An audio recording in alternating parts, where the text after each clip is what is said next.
अस्सलाम वालेकुम। नेक्स्ट हमारा जो टॉपिक है फंक्शंस वाले चैप्टर का वो है scope of variables. Scope of variables, scope हमने कल भी पढ़ा था कि किसको कहते हैं कि कहाँ पे आपका ये वेरिएबल यूज़ हो सकता है, उसको हम कहते हैं कि उसका स्कोप है।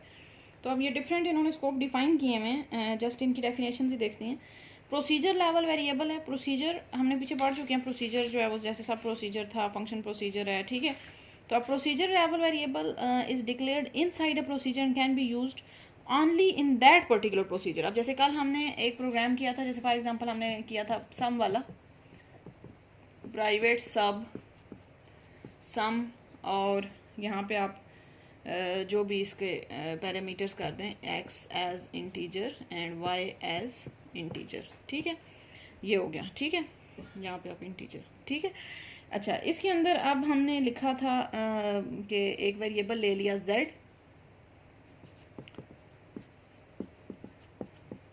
Integer z is equal to x plus y and sub. इसी के अंदर आप इसको बेशक मैसेज बॉक्स में z को डिस्प्ले भी करवा देंगे, ठीक है। अच्छा, अब ये हमारे पास एक x और y और z, ये हमारे पास क्या है, प्रोसीजर लेवल वेरिएबल्स हैं, कि ऐसे वेरिएबल जिनको हमने एक प्रोसीजर के अंदर ही डिक्लेयर करवाया और इसी के अंदर ही हम यूज़ कर सकते हैं। अब ये जो x y z हैं, बाहर जो दूसरा हम लिखेंगे, फॉर एग्जांपल यहीं पे मैंने एक और भी फंक्शन बना लिया, प्राइवेट सब मल्टीप्लाई का एक बना लिया, ठीक है। तो अब मल्टीप्लाई के लिए मैंने एक वेरिएबल लिखा a as integer, b as integer, और यहाँ पे multiply is equal to a multiplied by b, ठीक है, एंड सब। तो अब ये जो a b है और मल्टीप्लाई, ये इस फंक्शन के अंदर यूज़ हो सकते हैं, मल्टीप्लाई वाले के अंदर, और x y और z है ये सम वाले के अंदर ही यूज़ हो सकते हैं, और कहीं नहीं यूज़ हो सकते। तो ऐसे हम वेरिएबल्स को क्या कहते हैं कि ये हमारे पास प्रोसीजर लेवल वेरिएबल्स हैं, जो कि जिस प्रोसीजर के अंदर हमने डिक्लेयर करवाए हैं वहीं पे यूज़ होंगे, ठीक है।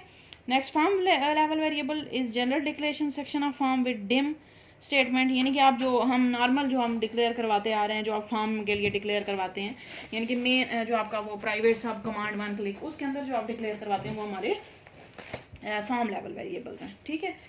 नेक्स्ट है global variables. Global variable is in general declaration section of form और in the module with the public statement, यानी कि अब ग्लोबल के नाम से ही जा रहे हैं कि ऐसे वेरिएबल जो हर जगह यूज़ हो सकते हैं। जो प्रोसीजर और फॉर्म लेवल थे वो तो फॉर्म वाला होगा, जिस फॉर्म में आपने डिक्लेयर करवाया वहीं पे यूज़ करेंगे। प्रोसीजर वाला होता है जहाँ पे जिस प्रोसीजर में आपने डिक्लेयर करवाया वहीं पे यूज़ करेंगे। लेकिन जो ग्लोबल वेरिएबल है, ग्लोबल के नाम से ही जा रहा है कि कहीं भी यूज़ हो सकता है। तो ऐसा वेरिएबल जिसको आप ग्लोबल डिक्लेयर करवाते हैं तो उस नाम से पहले आप पब्लिक लिख देते हैं। जैसे हमने कल भी पढ़ा था प्राइवेट और पब्लिक का डिफरेंस। प्राइवेट का मतलब है कि सिर्फ इसी के अंदर यूज़ हो सकता है, पब्लिक का मतलब है कि कहीं भी यूज़ हो सकता है। तो अगर आपने ग्लोबल वेरिएबल बनाया हुआ है तो उसके साथ आप उसका नाम के साथ पब्लिक लिख देते हैं, ठीक है। तो ऐसा वेरिएबल जो कहीं भी यूज़ हो सकता है हम कहते हैं कि ये हमारे पास पब्लिक वेरिएबल है। जैसे फॉर एग्जांपल यहाँ पे मैं z को फॉर एग्जांपल पब्लिक वेरिएबल बनाना चाहती हूँ कि z मेरे पास इस फंक्शन के अंदर भी यूज़ हो जाए, नीचे कोई और मल्टीप्लाई के अलावा कोई और फंक्शन है उसमें भी यूज़ हो जाए, तो मैं यहाँ पे डिम की जगह मैं सिंपल क्या लिख दूंगी, पब्लिक। तो जहाँ पे आप पब्लिक लिख देते हैं इसका मतलब है कि ये हमारे पास एक ग्लोबल वेरिएबल बन गया। अब ये जो z है ये कहीं पे भी, इसमें z को मैं यहाँ पे भी यूज़ कर सकती हूँ, z इसको डिक्लेयर करवाने की दोबारा ज़रूरत नहीं है, ठीक है। तो ऐसे वेरिएबल को आप कहते हैं ग्लोबल वेरिएबल, सही हो गया। अच्छा, नेक्स्ट आपके पास है लाइफ टाइम ऑफ वेरिएबल, कि कब तक वेरिएबल आपका जिंदा रहेगा, कब तक आप इसको यूज़ कर सकते हैं, ठीक है। तो अब lifetime of global variable क्या होगा, global variable exist in the memory as long as the application is running, यानी कि जब तक आपका आपने वो प्रोग्राम अपना खोला हुआ है, यानी कि ये सारा प्रोग्राम, तब तक आपका क्योंकि z यहाँ पे भी यूज़ हो रहा है, यहाँ पे भी होगा, और कोई होगा तो वहाँ पे भी यूज़ हो, नहीं भी यूज़ हो रहा तो आपने ग्लोबल तो किया हुआ है, यूज़ आप कर सकते हैं, ऑप्शन तो है आपके पास। तो ये तब तक मेमोरी में रहता है जब तक आपने अपना वो वीबी वाला सेटअप जो है वो उसके अंदर अपना प्रोग्राम खोला हुआ है, तो तब तक ये z जो है हमारे पास मेमोरी के अंदर रहेगा, इसकी लाइफ वो रहेगी, ठीक है। लेकिन जो लोकल वेरिएबल होता है, जो हमने पीछे पढ़े हैं फॉर्म लेवल और प्रोसीजर लेवल, उनको लोकल वेरिएबल कह रहे हैं। तो लोकल वेरिएबल जो होते हैं वो डिक्लेयर विद डिम स्टेटमेंट, ठीक है, और ये क्या, तो memory retain in the memory as long as the control remain in the particular procedure. अब जैसे फॉर एग्जांपल z अगर हमारे पास लोकल वेरिएबल होता यानी कि डिम के साथ आपने डिक्लेयर करवाया होता तो ये लोकल है।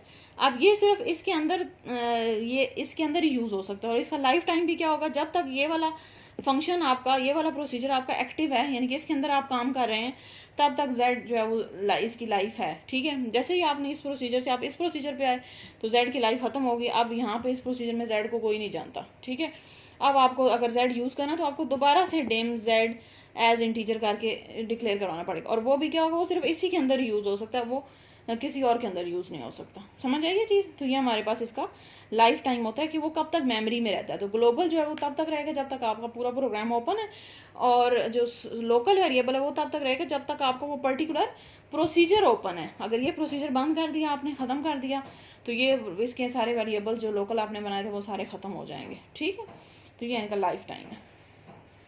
अच्छा, नेक्स्ट आपके पास है स्टैटिक वेरिएबल, ये भी कर लेते हैं। Static variable is a type of local variable that retain its value even if the control leaves the procedure। तो इसी के अंदर लोकल की ही एक टाइप है, लोकल वेरिएबल की टाइप है। लोकल वेरिएबल कौन से थे, जो कि सिर्फ एक पर्टिकुलर प्रोसीजर के ही होते हैं, बाकी किसी और जगह भी यूज़ नहीं हो सकते, वो लोकल होते हैं। तो उसी की एक टाइप है स्टैटिक, जो कि ऐसे वेरिएबल होते हैं कि अगर आपने आपका कंट्रोल जो है, यानी कि आपने इसको बंद करके आप इस पे आ गए, तो अगर आपने z को स्टैटिक बनाया हुआ है तो भी इसकी वैल्यू मौजूद रहेगी। यानी ऐसा वेरिएबल था तो वो लोकल ही, लेकिन आप चाहते हैं कि इसकी वैल्यू ख़त्म ना हो, इसकी वैल्यू मौजूद रहे, रिटेन रहे, तो ऐसे वेरिएबल को आप लोकल भी बना देते हैं और साथ उसको स्टैटिक भी बना देते हैं। ठीक है, तो इसकी डेफिनेशन क्या होगी, that retains is value even if the control leaves the procedure. यानी कि आपका कंट्रोल यहाँ से ख़त्म हो गया।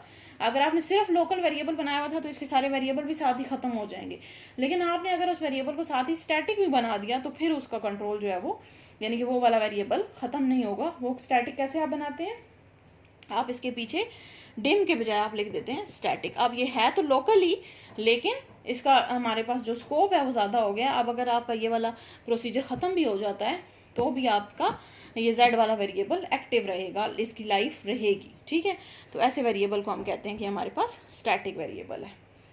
अच्छा जी, नेक्स्ट है हमारे पास फंक्शन प्रोसीजर। अच्छा, फंक्शन प्रोसीजर, अभी हमने सब प्रोसीजर की ये 3-4 चीज़ें पढ़ी हैं। ठीक है, सब प्रोसीजर होता क्या है उसकी हमने छोटा सा सिंटेक्स पढ़ा, और उसके वेरिएबल्स पढ़े, और उसका एक प्रोग्राम हमने किया कि कैसे आप उसको लिखते हैं, प्राइवेट पब्लिक कर सकते हैं, सब लिखते हैं, आगे उसका नाम लिखते हैं और उसके पैरामीटर्स लिखते हैं। तो अब नेक्स्ट जो चीज़ है फंक्शन प्रोसीजर। फंक्शन और सब प्रोसीजर में हम पीछे डिफरेंस हम पढ़ चुके हैं कि जो सब प्रोसीजर होता है वो कोई वैल्यू रिटर्न नहीं करता, लेकिन जो फंक्शन होता है वो हमारे पास कोई ना कोई वैल्यू रिटर्न करता है। तो इसमें वही लिखा हुआ है कि block of code that perform some action, it is also called function, यानी कि सिंपल फंक्शन भी आप इसको कहते हैं। It is similar to the sub procedure, difference it that it can return a value back to the position where it is called. यानी कि उसमें आप सिंपल कॉल करते हैं, और जो मैसेज बॉक्स या प्रिंट वाली स्टेटमेंट होती है वो आप इसी फंक्शन के अंदर ही लगाते हैं, यानी कि वहीं पे वैल्यू डिस्प्ले होती है, कोई चीज़ रिटर्न नहीं हो रही कहीं पे भी। लेकिन जो फंक्शन होता है वो हमारे पास वैल्यूज़ को रिटर्न भी करता है। ठीक है, आगे इसके ये कुछ एडवांटेजेस भी लिखे हुए हैं। इसके सिंटैक्स पे आ जाएं, बिल्कुल वैसे ही जैसे हम सब प्रोसीजर लिखते हैं, बिल्कुल वही सिंटैक्स है। पीछे आप लिखेंगे प्राइवेट, आगे आप लिखेंगे फंक्शन, जैसे वहाँ पे आप सब लिखते थे ना, क्योंकि वो सब प्रोसीजर था, तो ये हमारे पास फंक्शन प्रोसीजर है, तो आप यहाँ पे फंक्शन लिखेंगे, आगे फंक्शन का नेम लिखेंगे, फॉर एग्जांपल सम है, और आगे पैरामीटर जैसे आपने वहाँ पे लिखे थे x as integer, Y as integer, तो आप पैरामीटर्स लिखेंगे, आगे जो है वो आप यहाँ पे स्टेटमेंट लिख देंगे। ठीक है, अच्छा नेक्स्ट रिटर्न टाइप देखें कि आप वैल्यू जो रिटर्न करते हैं वो क्या होती है। अब इसमें हमने पढ़ा ना कि एक डिफरेंस इन दोनों में यही है कि ये वैल्यू रिटर्न करता है। तो ये वैल्यू रिटर्न क्या होती है कि the return type of the function indicates the type of value that will be returned by the function. Return type क्या होती है, ऐसी टाइप कि जो आपने इसमें ये भी होगा कि आप आखिर पे यहाँ पे इसके सिंटैक्स में आखिर पे एज जो इसकी रिटर्न टाइप है वो भी लिखते हैं। तो ये रिटर्न टाइप क्या होती है ये हम पढ़ने जा रहे हैं कि रिटर्न टाइप हमारे पास क्या होगी। इसको अलग से कर लेते हैं, कैसे आप इसको लिखेंगे। आप सबसे पहले प्राइवेट, आगे फंक्शन, आगे फंक्शन का नेम, ठीक है, जो भी नाम है, आगे आप उसके पैरामीटर्स लिखेंगे और आगे आप लिखेंगे एज रिटर्न टाइप। क्योंकि इसमें सबसे इंपॉर्टेंट चीज़ दोनों में डिफरेंस ये है कि इसमें रिटर्न टाइप होती है, उसमें नहीं होती। तो अब रिटर्न टाइप होती क्या असल में, रिटर्न टाइप होती है कि ये फंक्शन हमारे पास किस टाइप की वैल्यू रिटर्न करेगा, ठीक है। यानी कि मेन फंक्शन को, जो आपका वो प्राइवेट सब कमांड वन क्लिक जहाँ पे आप फंक्शन को कॉल कर रहे हैं, ये उसको वैल्यू भेज सकता है, कोई ना कोई रिजल्ट रिटर्न करता है, ठीक है। कि जैसे हमने उसमें किया था ना सब प्रोसीजर में, कि आपने z is equal to x plus y किया, उसके बाद वहीं पे मैसेज बॉक्स में z को डिस्प्ले करवा दिया। तो उसमें और इसमें यही डिफरेंस है कि इसमें आपको ज़रूरी नहीं है कि यहीं पे आप मैसेज बॉक्स में डिस्प्ले करवाएं, आप जो है वो डिस्प्ले दोनों जगह पे करवा सकते हैं, यहाँ पे भी करवा सकते हैं और जहाँ पे आप उसको कॉल करें वहाँ पे भी डिस्प्ले करवा सकते हैं, ठीक है। लेकिन जो सब प्रोसीजर है उसमें ऐसा कोई ऑप्शन नहीं होता, उसमें आपने सिर्फ यहीं पे ही डिस्प्ले करवाना होता है, प्रोसीजर के अंदर ही, ठीक है। तो ये दोनों में डिफरेंस है। तो रिटर्न टाइप होती है कि किस टाइप की वैल्यू, फॉर एग्जांपल अगर मैं मेरा रिजल्ट अब x z is equal to x plus y, अब जेड मेरे पास एक्स भी इंटीजर है, वाई भी इंटीजर है, जेड भी इंटीजर है, तो ज़ाहिर है जो रिजल्ट जेड के अंदर आ रहा है वो भी इंटीजर ही होगा, तो एज रिटर्न टाइप में आ जाएगा इंटीजर। इसी तरह अगर फॉर एग्जांपल वो कोई फ्लोट वैल्यू रिटर्न कर रहा है तो मैं लिख दूंगी डबल, ठीक है। स्ट्रिंग कर रहा है तो यहाँ पे एज स्ट्रिंग, ठीक है। तो जो भी जिस टाइप की वैल्यू भी वो रिटर्न कर रहा होगा वो आप यहाँ पे एंटर कर देंगे, ठीक है। अच्छा, अब इसकी एक एग्जांपल कर लेते हैं। ये जो हम पीछे एग्जांपल कर रहे थे उसी को कर लेते हैं ताकि आपको ज़रा ज़्यादा क्लियर हो जाए ये चीज़। सॉरी, अच्छा जी। अब इसमें हमारे पास जैसे फॉर एग्जांपल मैं सम वाला ही प्रोग्राम करती हूँ, sum X as integer Y as integer, वो आप वैसे ही लिखेंगे और यहाँ पे एज रिटर्न टाइप में हम लिख देंगे इंटीजर, ठीक हो गया। अब इसके अंदर आप वही करें जैसे हम पीछे कर रहे थे, dim z as integer, z is equal to x plus y, ठीक है। यहाँ पे आप z is equal to x plus y कर दिया हमने, ठीक है।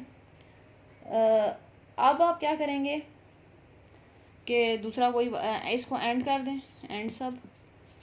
उसके बाद आप जो अपना प्रोग्राम लिखते हैं नॉर्मल प्राइवेट सब कमांड वन क्लिक, वो आप बिल्कुल वैसा ही लिखेंगे, ठीक है। और यहाँ पे हम लिखते हैं दो वेरिएबल जो कि हमने एक्स और वाई की वैल्यू जो देनी है वो आप करेंगे, जो भी वैल्यू होगी। जैसे फॉर एग्जांपल मैं x is equal to input box में ले लें या text one dot text, y is equal text one dot text.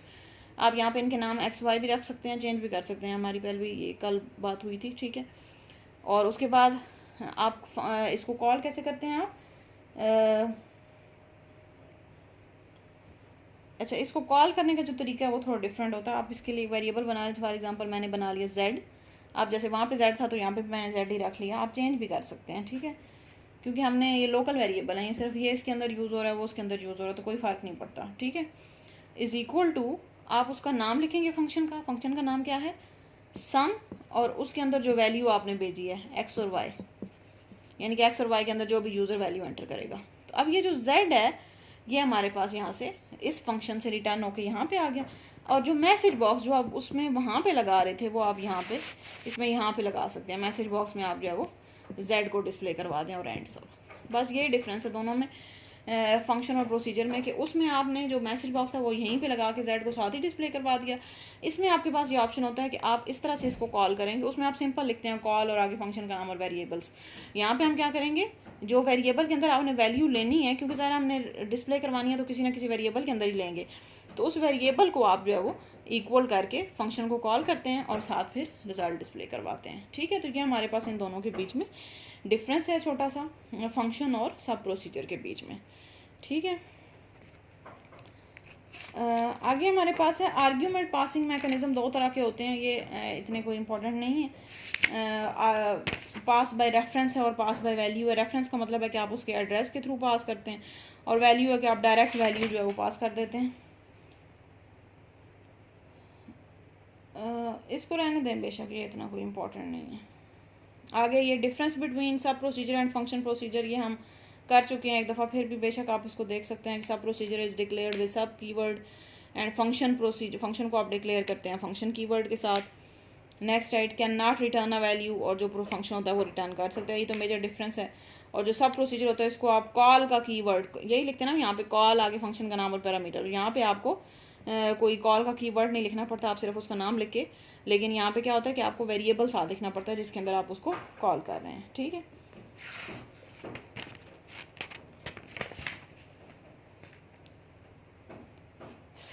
चलें ठीक है, नेक्स्ट टॉपिक हम कल करते हैं। Thank you.